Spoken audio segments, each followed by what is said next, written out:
안녕하세요, 트래블튜브. 오늘은 애플이 20억 달러 투자한 일본 회사가 난리난 이유라는 주제로 이야기해보겠습니다.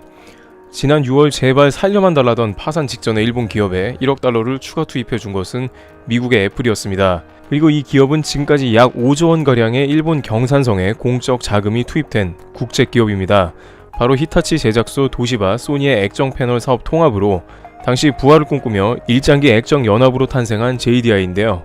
그런데 JDI에서 회계 간부가 지금까지 대략 60억 원대를 빼돌린 횡령 범행이 발견된 것입니다. 아사히 신문에 따르면 JDI의 한 회계 간부는 약 4년간 거액의 회사 돈을 횡령한 사실이 드러나 징계를 받았습니다. 그것이 지난 12월이었는데 JDI 내부 감사 체제가 느슨해 이제서야 파악이 된 것입니다.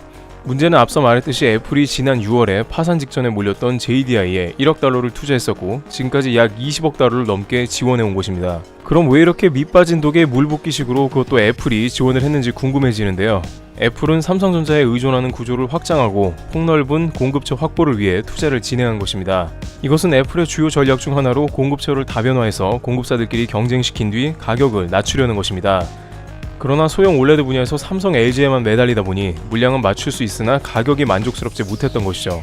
그러다 보니 중국의 BOE까지 애플 파트너사로 선정되는 등 어떻게든 디스플레이의 단가를 낮추고자 했던 것입니다. 하지만 금세 이뤄질 줄 알았던 JDI 공급은 한국 업체들의 벽을 실감케 하는 계기가 되었다고도 전해집니다. 한국의 업체들과 비슷한 품질과 물량이 나오려면 2년 이상이 소요된다고 업계에서는 보고 있는 것이죠. 지금까지 JDI는 LCD에 주력해와서 OLED의 수율은 못 따라오는 등 전반적 경쟁력에서 밀리는 것입니다. 결국 애플의 물량 조달 계획은 차질을 빚게 되었고 주문은 삼성, LG에 거의 독점으로 줄 수밖에 없었습니다. 그러는 와중에 지금까지 회계부장이 애플 자금이나 마찬가지인 회사 돈을 지속적으로 빼돌렸다는 뉴스까지 나온 상황인 것이죠.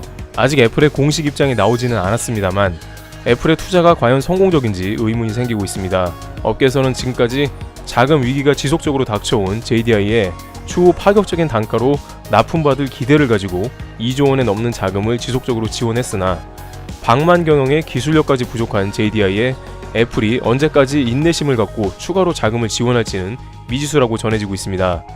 JDI는 현재 라인으로는 OLED를 생산해낼수록 손해가 나서 결국에는 극심한 자금력에 시달려서 최악의 경우에는 투자금 회수가 불가능할 수도 있다는 전망도 나옵니다. 삼성, LG의 OLED 벽에 막히고 중국에도 밀리는 기술에 방만 경영까지 겹친 일본의 JDI 미래가 주목되고 있습니다. 트래블튜브 여기서 마치겠습니다. 감사합니다.